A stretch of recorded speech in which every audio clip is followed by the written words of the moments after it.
안녕하세요. 이현원 교수의 경제 프롬 함께 해주셔서 감사합니다. 요즘 뭐 서울에서 집값이 다시 뭐 엄청나게 튀어오르고 있다.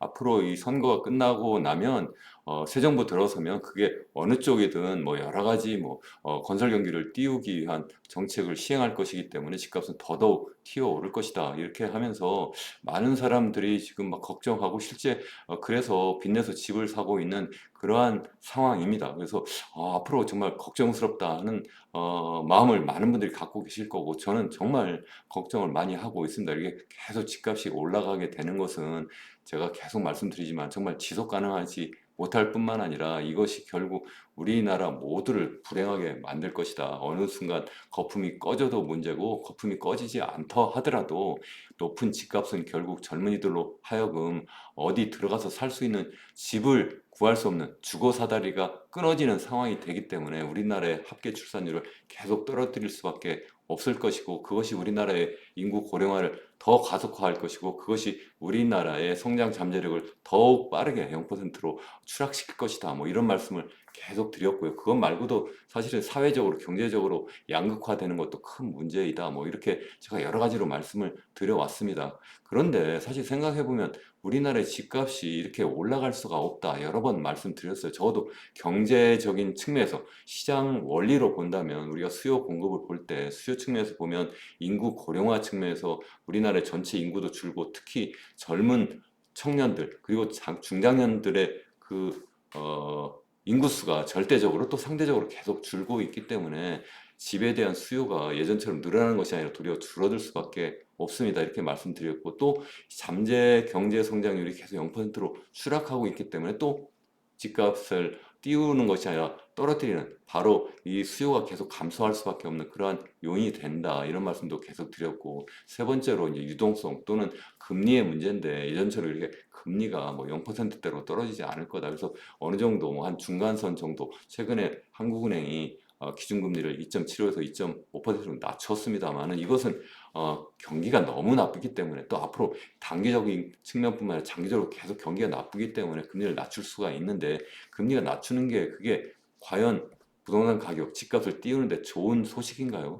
이게 경기가 나쁘고 경제 전반적으로 상황이 나쁘기 때문에 금리를 낮추는 거고요. 또 그것도 많이 낮추지 못할 거다. 그렇기 때문에 결국은 이 집에 대한 수요가 늘어나지 못할 거다. 이렇게 계속 말씀을 드렸고 다만 이제 공급 측면에서 이제 일부 집값이 올라간다라고 말씀하시는 분들이 결국은 너무 부동산 경기가 꺼지니까 신규 주택을 분양하거나 아니면 입주하는 물량이 앞으로 1, 2년 내에 굉장히 빠르게 급감할 거다. 그러니까 결국은 집값은 뜰 수밖에 없겠느냐, 없지 않느냐 이렇게 말씀하시는 분들도 계세요. 근데 이것은 경기가 나쁘기 때문에 부동산 경기 나쁘니까 당연히 분양을 안 하는 거죠. 만약에 이 사람들이 사업을 하는 사람들인데 앞으로 집값이 계속 뜰 것이라고 생각을 하면 더더욱 적극적으로 분양을 하지 않겠습니까? 적극적으로 또 집을 지려고 하지 않겠어요? 그래서 왜 안 하겠어요?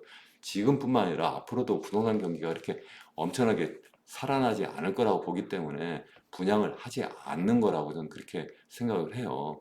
그런데 또 한 가지 이제 우리가 공급에서 꼭 생각해야 될 것이 바로 뭐냐면 기존 주택의 공급이라고 말씀드렸잖아요. 이 기존 주택의 공급은 이 일반적인 주택에 대한 수요와 굉장히 비슷한 측면이 있어요. 인구가 고령화되는 측면, 또 소득 수준이 계속 이게 증가하는 것이 아니라 잠재 성장이 계속 추락하는 문제, 그리고 또 금리가 높은 것이 이게 수요도 줄이지만 기존 주택의 공급도 늘리거든요. 한번 생각해 보세요. 여러분들 집을 갖고 계신데 점점 나이가 많이 드시면 당연히 뭐 언젠가 돌아가시기도 하고 나이가 많으면 또 그것을 사실은 팔고 또 조그만 데로 옮겨가야 되고 또 내 소득이 그렇게 옛날처럼 늘어나지 않고 계속 가게가 재정적으로 힘들면 갖고 있는 집을 내놓으려고 하고 또 금리도 또 떨어지지 않으면 돈을 빌려서 집을 산 사람은 당연히 어떻겠습니까?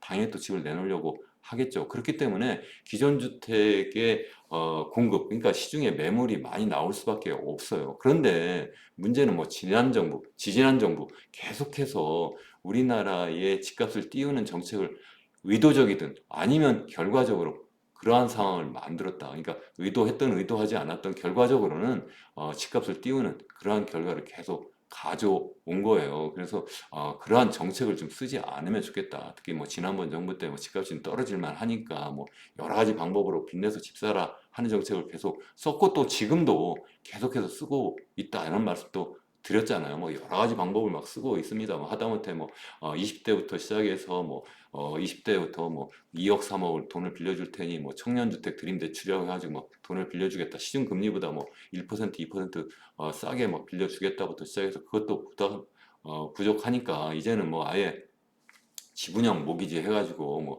정부와 그리고 또 뭐 개인이 50대 50으로 지분을 참여해서 집을 사도록 해주겠다. 그것도 개인은 나머지 50 전부도 아니고 그 중에서 자기 거는 그야말로 뭐 극히 일부고 다시 말하면 한 10억짜리라면 한 5억은 주택금융공사에서 돈을 지분으로 참여하고 나머지 5억 중에 4억은 또 싸게 돈을 빌려줄 테니 집을 사라. 나머지 1억만 가지고 10억짜리 집 사라. 이런 정책을 계속 쓰고 있거든요. 그러니까 집값을 띄우는 그런 수요 견인 정책을 계속 해온 거예요. 그래서 그런 거 하지 말아라 계속 말씀드렸고, 그럼 어떻게 해야 되느냐? 제가 앞으로 이제 신정부 들어서면 다시 한번 말씀을 드리겠습니다만, 결국 우리가 해야 될 것은 크게 세 가지예요. 한 가지는 뭐냐면, 첫 번째는 보유세를 좀 OECD 국가 수준으로 좀 높이고, 그 대신 거래세는 OECD 국가 수준으로 좀 낮추자. 그래서 전반적인 부동산 관련한 세수는 똑같은 수준으로 좀 맞추기만 해도, 그럼 기존 주택의 공급이 굉장히 많이 늘어날 거다. 그러면 좀 나이 드신 분들이 좀 그래도 좀 부담 없이 집을 팔고, 그래서 좀 차익도 생기면 그거 가지고 좀 주변 교외로 좀 나가서 편안하게 생활하실 수 있고, 또 그러면 또 그것이 매물이 늘어나서 집값이 좀 안정이 되면 젊은 사람들이 그야말로 일자리와 가까운 서울 시내 중심으로 와서 살 수 있지 않겠느냐는 거죠. 그래서 다시 한번 말씀드리지만 보유세는 높이고 그리고 또 거래세는 낮춰야 된다는 것이 첫 번째고, 두 번째는 공공주택, 양질의 공공주택을 정말 일자리와 가까운 곳에 많이 지어서 그것을 공급해야 된다. 그 방법도 있다. 제가 여러 번 말씀을 드렸어요. 여러 가지 방법이 있는데 하지 않고 LH나 SH가 이 토지 개발해가지고 그거 가지고 뭐 합니까? 자기들이 사실은 지으면 되는데 그걸 갖다가 시중에 그 주변에 있는 아파트 시세와 거의 비슷하게 뭐 한 90% 수준으로 땅을 팔아버리니까 민간업자들은 당연히 비싸게 땅을 매입했으니까 또 분양도 또 비싸게 해버리거든요. 정말 어떻게 이렇게 할 수가 있는지 정말 걱정이다. 제가 그런 말씀도 계속 드렸는데, 그게 두 번째고, 세 번째는 뭐냐면 외국인들이 우리나라에 들어와 가지고 아파트를 많이 지금 사고 있어요. 이것이 정말 큰 문제다. 그래서 이것을 막아야 된다. 늦기 전에 막아야 된다. 뭐 마치 호주라든가 아니면은 뭐 저 캐나다라든가 아니면 뭐 저기 싱가포르라든가 이런 나라들을 한번 보시라고요. 어떻게 하는가. 집값을 어떻게 정말 안정화시키려고 정부가 노력하는지 좀 보면 좋겠다는 생각을 합니다. 그래서 오늘 그러한 말씀을 좀 드리려고 해요. 그런 다음에 제가 좀 전에 말씀드린 것처럼 신정부가 출범하면, 그러면 신정부의 여러 가지 경제 정책, 그중에 또 부동산 관련한 정책에 대해서 제가 평가하고 여러분들께 그래서 의견을 좀 드리고, 그래서 신정부가 또 정말 구체적으로 정말 우리 모두를 위한 그러한 정책을 세울 수 있도록 그렇게 해보도록 하겠습니다. 그래서 제가 뭐 잠정적으로 뭐 새 정부 출범하면서 서울 집값이 뭐 들썩이고 이 가운데 지금 중국인까지 가세해서 막 집값이 막 뛰고 있는데 이대로 둬도 되느냐 뭐 그런 말씀을 좀 드리려고 해요. 그래서 실제 뭐 여러 기사를 보시면 여기 나와 있잖아요. 여기 보시면 어떻습니까? 지금 뭐 집값을 지금 계속 띄우는 건지 뭐 뜨는 건지, 어쨌든 새 정부 부동산 기대 심리가 막 등장하면서 집값이 들썩거리고 있다. 그러다 보니까 뭐 5월에만 가계대출이 뭐 6조가 늘어났다. 지금 가계대출이 너무 많이 늘어서 큰일이다. 실제 그래서 이 늘어나는데 그것도 그냥 내버려두면 훨씬 더 많이 늘어날 거예요. 그런데 지금 뭐 이게 제한하겠다 해가지고 정말 코미디 같은 일인데, 지금 뭐 하루에 뭐 몇 건, 150건 이상 주택담보대출 하지 않겠다. 이렇게 막 새벽부터 줄을 쓴다는 거예요.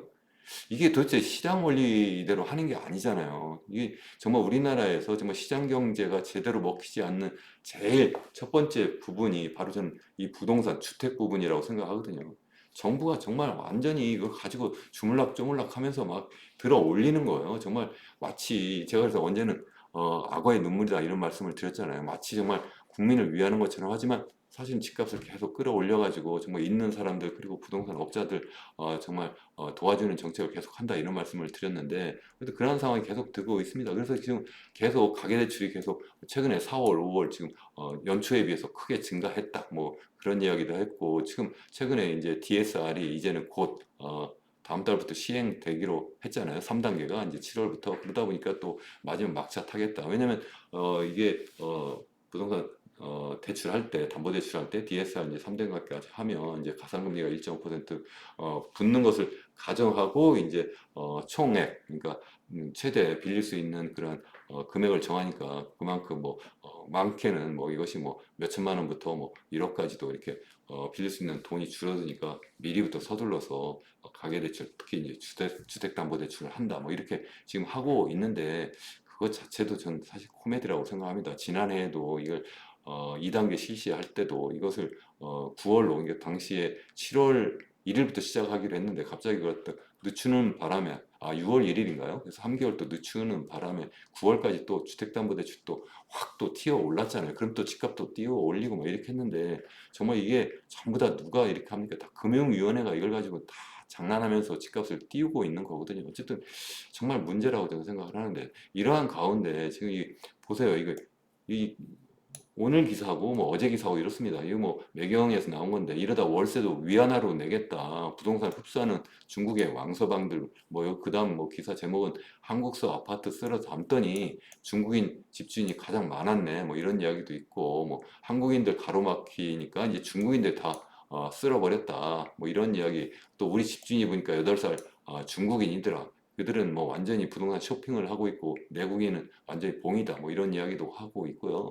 또 뭐 신고가를 계속 이끄는 것이 결국 중국인이고 특히 국내 이게 무슨 허접하고 뭐 지금 저렴한 주택이 아니라 정말 국내 최고급 아파트 또는 최고급 주택까지도 이게 보니까 큰 손이 중국인이라는 거예요. 그 기사도 제가 좀 이따 보여드리겠습니다만 그럼 돈은 그럼 어디서 가져오느냐 뭐 비트코인과 같이 이런 암호 자산 가지고 이렇게 환치기 하는 것도 있고 또 아니면 아예 중국에서 우리나라 은행 뭐 신한은행 북경 지점에서 돈을 빌려가지고 그거 가지고 또 한국으로 들어와가지고 하는 거예요. 그러면 한국인은 정말 우리나라 좀 전에 DSR도 말씀드렸습니다만 여러 가지 이제 주택담보대출이라든가 이런 거 할 때에 규제가 있잖아요. 근데 중국인은 그런 규제도 하나도 없이 그냥 100% 돈을 빌려서도 여기 와가지고 투기까지도 할 수가 있는 거예요. 그것이 바로 여기 대출 규제를 피해가는 외국인 그러한 제목으로 기사가 나와 있는 바로 그러한 내용이기도 합니다. 그래서 결국은 국내 은행에 돈 빌리고 또 갚지도 않는 또 중국인도 있더라. 그래서 그냥 날라 버리는 거죠. 그러니까 집값이 오를 때는 당연히 이득이고만 집값이 떨어져 버리면은 그러면 어떻게 해요? 그냥 튀어버리면 어떻게 해보지도 못한다. 그런 기사까지도 제가 본 적이 있습니다. 자, 이러다 보니까 무슨 문제가 있느냐면 한국인이 지금 살 수 있는 집, 특히 서울은 이게 우리 그 총 주택 수하고 서울에 있는 주택 수하고 가구 수 이렇게 보면 지금 가구 수가 주택보다 더 많잖아요. 다시 말씀드리면 보급률이 지금 95%가 좀 되지 않아요. 이렇게 되지 않는데 그러다 보니까 이제 집값이 또 오르는 요인이 있다 이렇게도 얘기하는데 사실 그 속을 들여다보면 자꾸 이제 분가해서 그런 면도 있습니다만 아무튼 이게 지금 어쨌든 이게 가구 수는 자꾸 늘어나는데 외국인까지 자꾸 들어와가지고 집을 살려고 하니까 더더욱 이 집값을 띄우는 그런 요인이 된다는 거고요. 특히 이제 외국인이 주로 어디서 사느냐 보면 여기 보시면 수도권 비중이 다 이게 75% 이게 지금 2021년부터 지금 통계를 지금 보여주고 있는데 75% 정도는 다 서울에서 사는 거예요. 서울 수도권, 인천, 그러니까 서울, 경기, 인천 이런 지역에서 주로 산다는 거죠. 그러니까 우리나라가 제일 집값이 많이 오르고 불안한 곳이 어디입니까? 다 이곳이잖아요. 이쪽에서 지금 그렇게 하고 있다. 실제 외국인 주택 소유 현황을 국토교통부가 2023년부터 이걸 통계를 잡기 시작했어요. 그것도 참 저는 너무나 안타깝게 생각하는데 어떻게 통계가 2022년부터밖에 없어요. 2022년 12월부터 있는데요.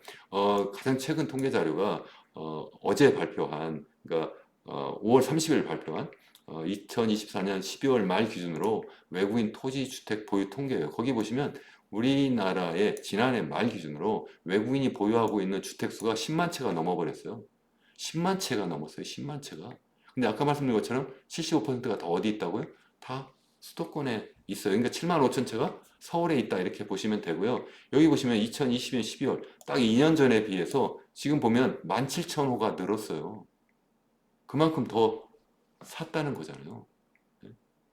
그걸 다 그럼 또 누가 샀느냐 또 봐야 되겠죠. 보면 다 누가 샀어요. 여기 보시면 제일 많이 산 사람들이 누구냐면 전체 10만 호라고 말씀드렸잖아요. 계산하기도 쉽네요. 10만 호 중에 5만 6,300호가 중국인이에요. 그러니까 56%가 그러니까 중국인이다 하는 얘기고, 그 다음에 미국인, 이거 아마 미국인 아마 우리 교포가 아닐까 이렇게 생각합니다. 그리고 뭐 캐나다 이것도 우리 교포가 아닌가 이렇게 생각하고, 그 다음에 대만인, 호주인 뭐 이렇게 되어 있는데요. 여기 지금 중국인하고 아마 대만인을 제외하고는 대부분 우리 검은 머리 한국인, 검은 머리 외국인이 아닐까 이렇게 생각을 하는데, 어쨌든 지금 중국인이 굉장히 많다 하는 거고요. 또 지역별로 보면 아까 제가 말씀드렸습니다만 이게 거의 수도권이 지금 아까 지금 전체적으로 한 75% 가까이 된다고 했는데, 2024년 12월 기준으로 여기는 한 73% 정도 되네요. 72,868채 정도 된다 이렇게 되어 있고, 서울이 한 23,700호, 서울에 무려 23,700호가 외국인 소유인 거예요. 참 이게 정말 너무한다 생각을 하는데, 이 그림으로 보면 이렇습니다. 그래서 지금 보시면 서울, 경기, 인천 요 지역에 대부분 다 몰려 있다. 특히 이제 이 점점 더 경기도에서 서울 중심으로 자꾸 지금 몰려오고 있어요. 또 저는 그것도 이제 큰 문제다. 저는 그렇게 생각을 하고 있는데, 그래서 2024년 지난해 기준으로 이건 이제 등기 정보 광장에 있는 자료예요. 이거는 아까 보여드린 거는 그냥 그 기준, 현재 2024년 기준으로 봤을 때 10만 채가 있다 이렇게 한 거고, 24년 한 해 동안 외국인이 얼마나 집을 샀나 보니까 중국인이 무려 11,352채를 샀다는 거예요. 65%예요. 그러니까 전체적으로 보면 한 56%가 중국인인데, 지난해만 보면 무려 65% 샀으니까 점점 더 중국인이 많이 산다, 그런 의미입니다. 이게 정말 그대로 두어도 되느냐는 거죠. 실제 보면 외국인 부동산 매수 추이해가지고, 이제 이건 아예 월별로 지난 12월부터 4월까지 지금 등기정보장관 광장이라고, 이제 실제 이제 거래를 하면 이제 등기를 이제 내잖아요. 그런 등기 정보를 이제 전부 다 이제 가장 최근 데이터까지 정리한 건데, 여기 보면 가장 최근에 4월에 외국인이 서울 부동산만, 서울의 집을 무려 164채를 샀다는 거예요. 그 중에서 88채는 중국인이더라. 근데 여기 보세요. 이게 지금 집값이 막 오를 때 여기 보면 계속 늘어나잖아요. 그러니까 5월은 아마 더 늘어날 거예요, 아마. 계속 늘어나고 있다. 이게 그냥 둘 수가 있을까? 그렇게 생각을 합니다. 더군다나 여기 보시면 이게 헤럴드 경제에 나와 있는 그 기사의 그래픽인데요. 제목이 아주 특이합니다. 120억 성북동 단독주택 매수자가 중국인 MZ였다. MZ. 그러니까 30대였다는 거예요. 아주 MZ 세대였다는 거죠. 그 기사를 제가 좀 봤어요. 평창동과 함께 국내 전통 부촌이라고 하는 서울 성북구 성북동에 100억 원대의 단독주택을 30대 중국인이 현금으로 전액 매수했다는 거예요. 전액 현금으로 매수했다는 거예요. 예? 이분이 중국적인데 1992년생이라는 거예요. 이걸 무려 119억 6천만 원에 매수했다. 전액 현금이다.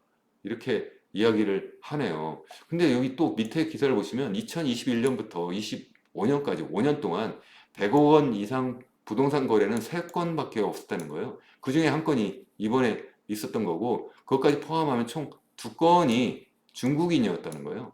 100억 원 이상 정말 초고가 주택을 매입한 외국인을 보니까 전체가 3건밖에 없었는데 그 중에 2건이 외국인인데 그게 중국인이더라 하는 얘기입니다. 이걸 그냥 둘 수가 있을까? 저는 이거 두면 안 된다고 생각해요. 이 집값이 더 오를 것이다. 저는 그렇게 생각을 해요. 이 정부가 계속 수요를 띄우는 여러 가지 정책도 문제고, 또 그냥 외국인이 그냥 우리나라에 들어와 가지고 무조건적으로 집을 살 수 있도록 내버려 두면 안 된다고 생각해요. 특히 이제 중국 같은 경우 제가 특별히 더 말씀을 드리는 거는, 우리가 보통 이제 경제적인 여러 가지 뭐 무역 관련해서 아니면 여러 가지 경제 정책을 이제 외국인에 대해서 시행을 할 때 상호주의라는 게 있잖아요. 우리가 중국에 가가지고 주택을 매입할 수가 있나요?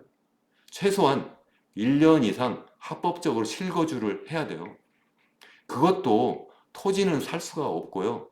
그냥 아파트만 사는 것도 아니에요. 장기 임대하는 방식으로 매입하죠. 실제 매입이나 마찬가지다 이렇게 이야기를 하지만, 사실 땅은 국가 소유이기 때문에 사실은 그것을 장기적으로 빌리는 형식으로 사실은 그것을 구매하는 형식인데, 우리는 그냥 들어와가지고 실제 거주하든 안 하든 들어와가지고 그냥 사버리면 그만인 거예요. 이걸 어떻게 내버려 둘 수가 있을까? 저는 참 안타깝습니다. 이게 지금 이렇게 이제 중국인들 또 최근에는 이제 인도인에게 크게 당한 나라가 여럿이 있는데 그 중에 하나가 캐나다예요.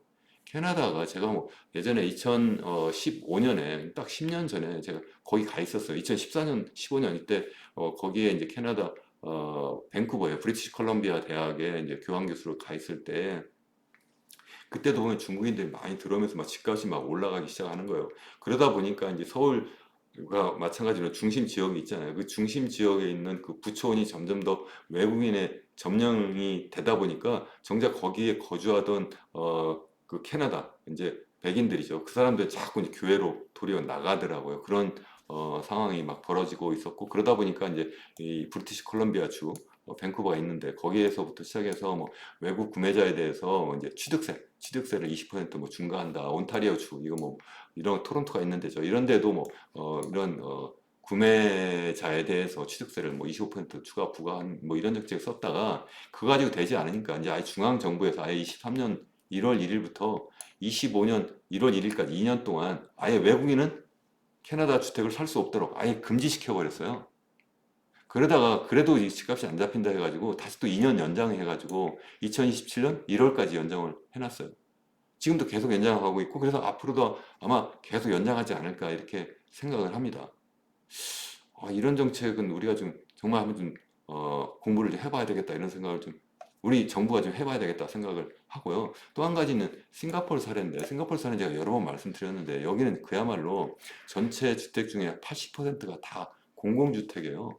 그래서 이 싱가포르 시민이면 거의 대부분 이 공공주택에서 살아요. HDB라고 하는 데서 사는데 이 공공주택에 사는데 이거 임대주택도 아니고 한 90%는 다 자가주택이에요. 이건 외국인은 살 수도 없어요. 여기 제가 써놨는데 외국인은 아예 이런 공공주택을 살 수도 없게 만들었어요. 다만 이제 싱가포르 시민하고 뭐 결혼하거나 뭐 이러한 경우 아니면 영주권자도 뭐 최소한 3년 이상 거주한 경우에만 살 수가 있어요. 그 나머지 이제 민영주택이 한 20%밖에 안 되는데 그것만 외국인이 살 수 있는데 그것에 대해서도 쉽게 그냥 살 수 없게 만들어 놨어요. 뭐냐면 추가 구매자 인지세라는 게 있는데 처음에 2011년에 처음 도입했는데 처음에는 외국인이 한 10% 그러한 쉽게 이야기하면 취득세예요. 취득세를 내도록 했는데 이걸 계속 올려가지고 2023년 4월부터는 무려 60%를 내게 돼요. 그러니까 10억짜리 아파트를 사게 되면 그중에 6억을 추가로 취득세를 내게 하는 거예요. 이게 16억이 있어야 되는 거죠. 그것도 민영주택에 한해서만 그렇다 하는 말입니다. 우리나라는 어떤가요? 우리나라는 아예 그런 게 없어요. 그냥 무방비 상태로 그냥 문을 열어놨어요. 이걸 그냥 이렇게 둘 수가 있냐는 거예요, 저는. 그렇지 않느냐, 그렇지 않다. 정말 이렇게 중국인이 계속 집값을 띄우는 그러한 도구로 사용되면 안 된다. 그래서 외국인은 특히 주택 구매에 대해서 매우 높은 취득세, 완전 금지는 못하더라도 정말 높은 취득세와 아주 높은 보유세를 부과하도록 해야 된다. 전 그렇게 생각을 정말 합니다. 그래서 정말 이 보유세는 높이고, 그래서 이제 종합적으로 이야기하면 앞서 말씀드린 것처럼 보유세는 정말 높이고 거래세는 낮추고 그것도 양질의 이게 첫 번째고요. 두 번째는 양질의 공공주택을 적극적으로 공급해야 되겠다.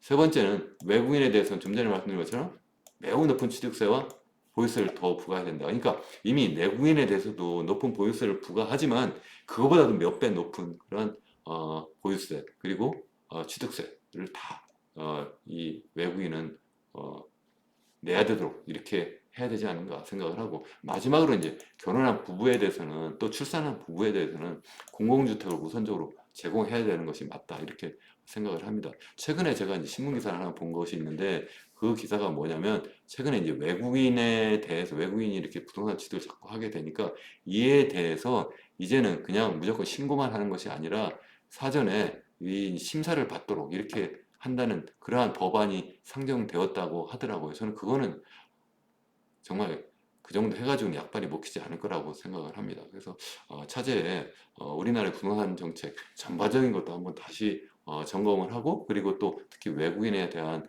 정책에 대해서는 차기 정부에서 정말 적극적으로 어떻게 하면 우리나라의 이 부동산이 외국인에게 그냥 점령당하지 않도록 그렇게 정말 잘 정책을 세워야 되지 않을까 이렇게 생각을 합니다. 여러분 끝까지 시청해 주셔서 감사합니다. 감사합니다.